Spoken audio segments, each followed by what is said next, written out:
Welcome to another Friday pickup video, and believe it or not, I picked up some things this week that are not Sega Genesis games. I know it's kind of hard to believe. It seemed like they were going to continue flowing forever, and they did, but I picked up a few other things along the way. The first thing I picked up that is not a Sega Genesis game is something I've been looking for quite a while, and my little brother owns one, so he's constantly teasing me and offering me deals that are weighted heavily in his favor.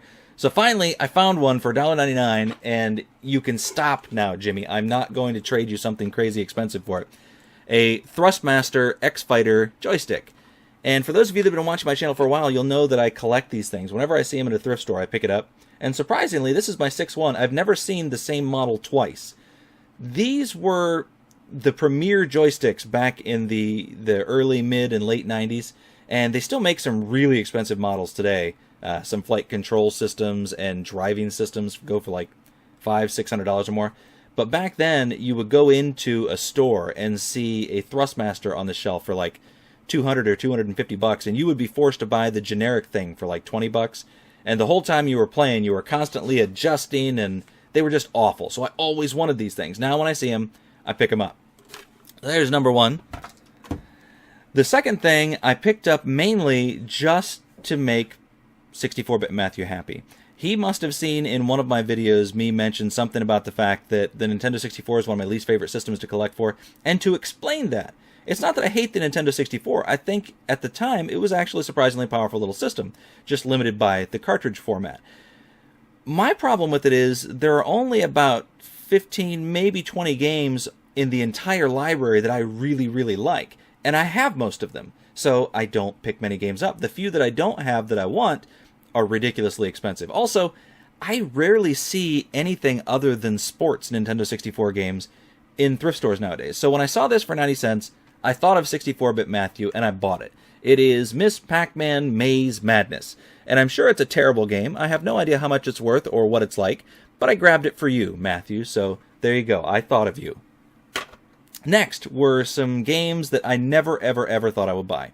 Not because of the games themselves, but because of what systems they're for. However, I found them 2 days in a row, 100 miles apart, so I figured it had to be fate. The first day I saw them, they were $3. The second day, they were $1.90.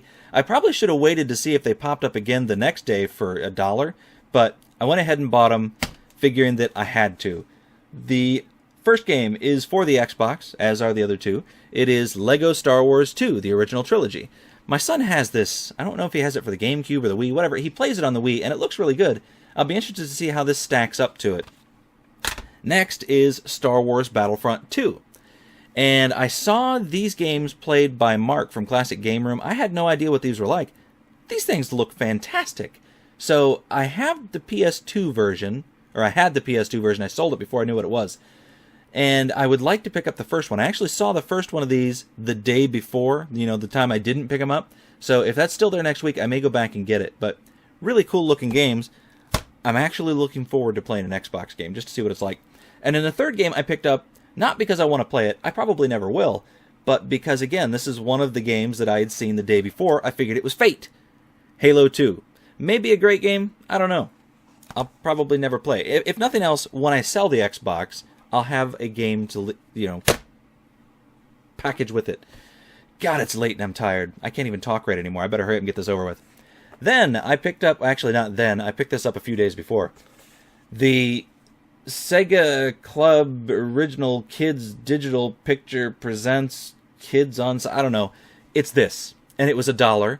And I liked the box that it came in. I actually wish that all the Sega CD games had come in this style cardboard box. It kind of reminds me of some of the cardboard boxes that came out for the old 8-bit computers. I love these things. So for $1, I bought it. At the same place, and I think this was $2.50, I picked up Prima's Secrets of the Games Sega CD Official Game Secrets Guide. And, I don't know, I just thought it would be kind of cool to have this. And this is actually the same size as the Sega CD boxes. I found that interesting. I don't know if it was intentional or not. So you could put it up on the shelf right next to them. But still, kind of cool to have that. Now I'm going to move on to Sega Genesis games. And I can't remember where I picked up most of these games. So I'm going to show you these two stacks here because I don't remember where I got them. And then I'll move on to the ones that I can actually remember where I got them.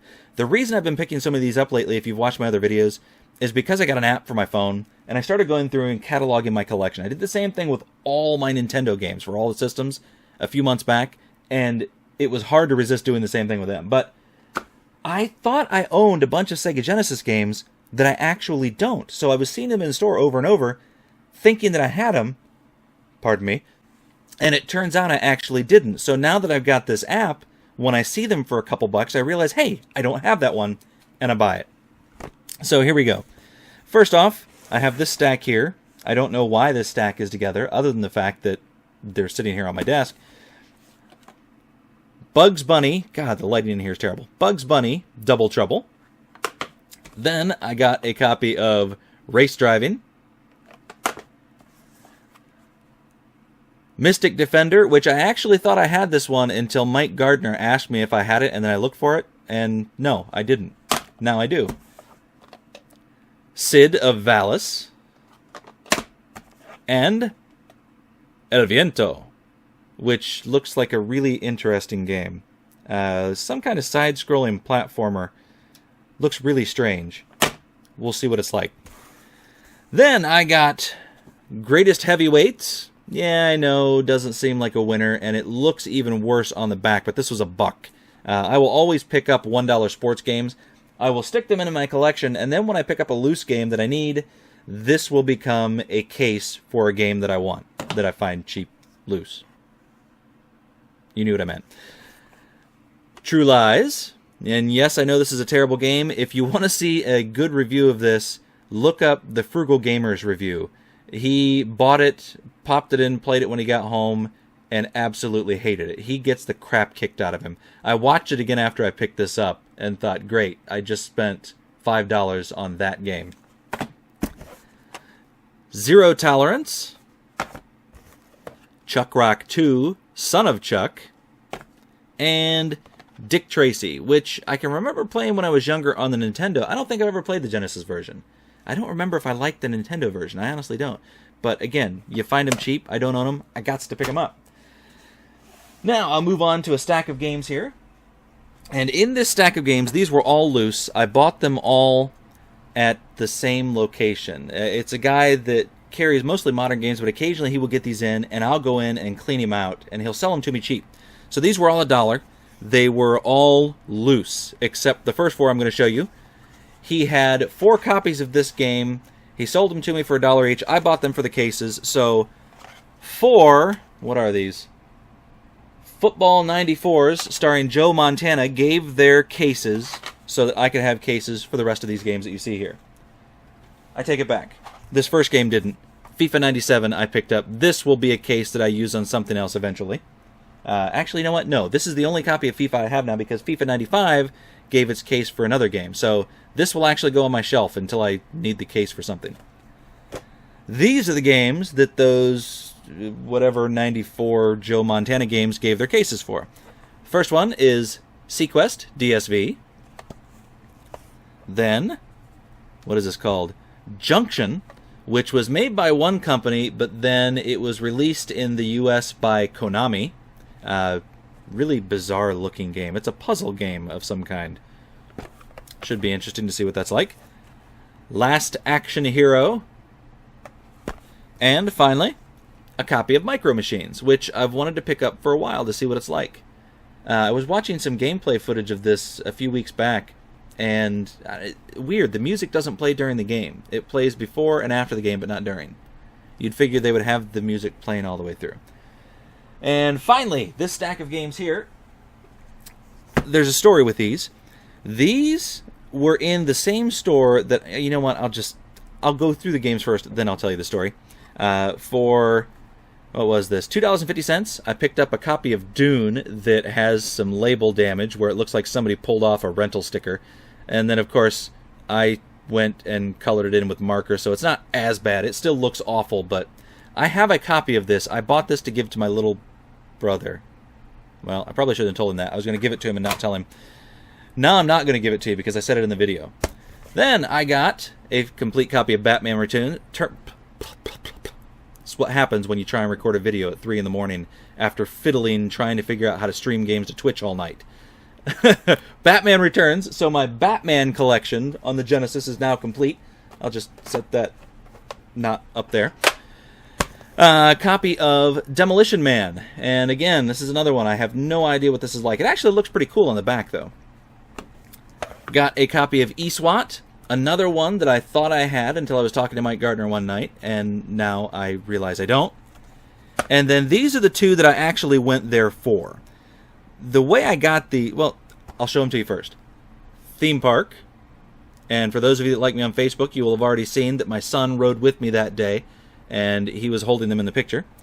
And Mutant League Hockey. And you guys had seen these on a picture on Facebook. Well, not you guys. The guys that like me on Facebook have seen this on a picture a few weeks back. And I really wanted to get it. They wanted $50 for this and $25 for this, which are not ridiculous prices when you look at what they sell for on eBay, but I was not going to spend that much money on them. So I waited a few weeks, and I went back with a short stack. It was like 10 games of my extra Nintendo games and a couple other odds and ends that I didn't think were worth much. I looked it up, and I figured if I sold every item individually on eBay and I got my asking price for it, by the time I paid eBay and PayPal fees, and not even considering the cost of the packaging, I would have made about $125 or $130. The trade-in value they gave me for it was $106, so it was really a no-brainer. For the difference of $20, it's worth it to me not to have to package it up and ship it out and go through the hassle of posting it on eBay. The guy really did give me a good deal, I thought. So with that money, I bought that last stack of games that you saw. Mutant League Hockey, Theme Park, eSWAT, Demolition Man, and Batman Returns. To give you an idea of the quality of the Nintendo games I traded in, 3 of the 10 games were Super Mario Bros. Duck Hunt.